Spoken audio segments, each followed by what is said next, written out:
Welcome to the next chapter of BMW Today. Well, in these times, I even can get hold of the CEO of BMW M, Mr. Markus Flasch, and we are going to be talking about the M8 now. Hello, Markus. Servus, Ede. How are you?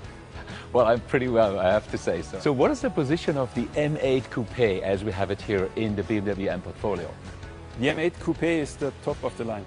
It's the most powerful, the fastest M car we have ever developed and produced.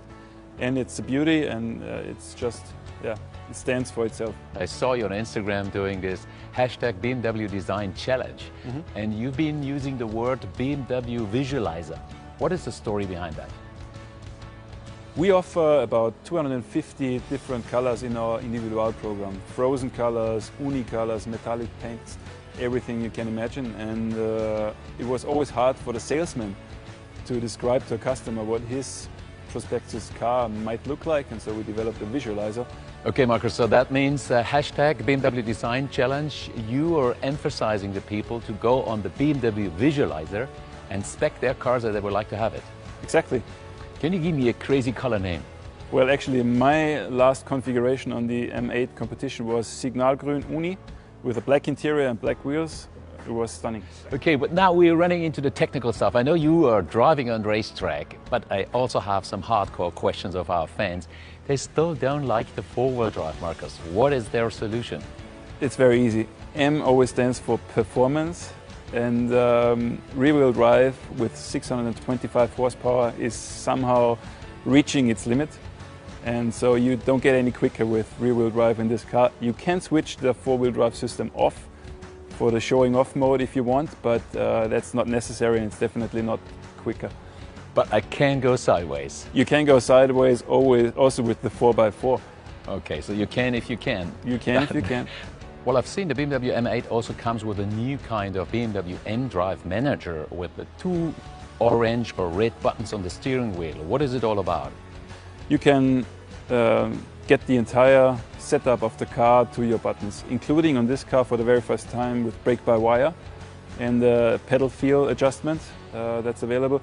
And on top, for the M8, there is also an M mode, which changes the setup of the head-up display and the center information display to the needs that you actually have. So for focus driving or for even racetrack, there's different settings. The car really adjusts to what you need in the very moment. Can you show us how to do this? Sure. Let's Shall we go to the convertible?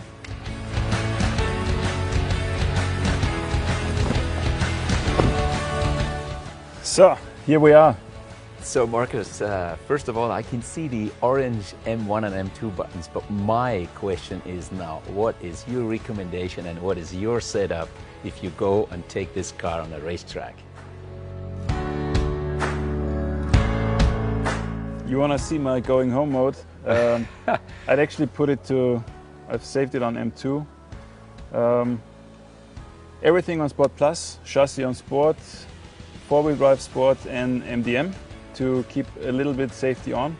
And the M mode on the Sport setting, which gives me only the piece of information that I need for sporty driving. Okay, that sounds like a plan and looks pretty cool. I have a question. You've mentioned the track mode before on the other side. What happens actually if drivers activate the track mode? Because it was saying you should not do this on public traffic. The thing is with track mode that it switches off all driving assistance, and also the DSC can be switched off completely, so you need to be sure what you're doing. You're on your own when you go into track. We've mentioned the track capabilities of the M8 now, but I also want to ask you a few questions about its exclusivity. And I've spied a vehicle down here in the BMW M, which is the first edition of the Grand Coupe. Can we have a closer look on this one, please? Shall we? Yeah, let's go. Let's go. But first of all, when you go into Sport Plus, one important thing, the exhaust opens. Shall we give it a try? Oh, well, anytime. It works. Not bad, huh? That is perfect. Let's go.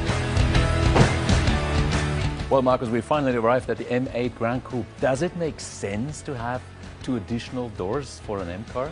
Well, first of all, The Grand Coupe is the luxurious bookend of the 8 lineup, and for some people there is more in life than a racetrack, and some people have kids. So an extra 2 doors in the back make perfect sense, and the car drives and handles the exact same way as the coupe does. I'm sure you've checked this out already. I have checked this out, yeah. All right, but then we can answer a question of our community, and that is, what is the story about those yellow headlights on this version? Yellow headlights, we all know it is a reminiscence to race cars, BMW race cars in the past, and also today with the M8 GTE, they come with yellow lights, and we thought it would be a nice detail to bring this to the street. This very car that's standing next to us is the M8 Grand Coupe First Edition. Some of you might remember the show car that we put in Geneva a couple of years ago in the exact same paint, Aurora Diamond Green Metallic, together with the bronze gold elements on the front and also on the side of this car, and those yellow lights. This is for me the ultimate luxury experience that you can get on an 8. Magic pictures when this car was driving on this ice lake. Thank you so much, Marcus, for being with us on this chapter, and thanks you guys for watching. I hope you guys stay with us on BMW Today for the next chapter soon.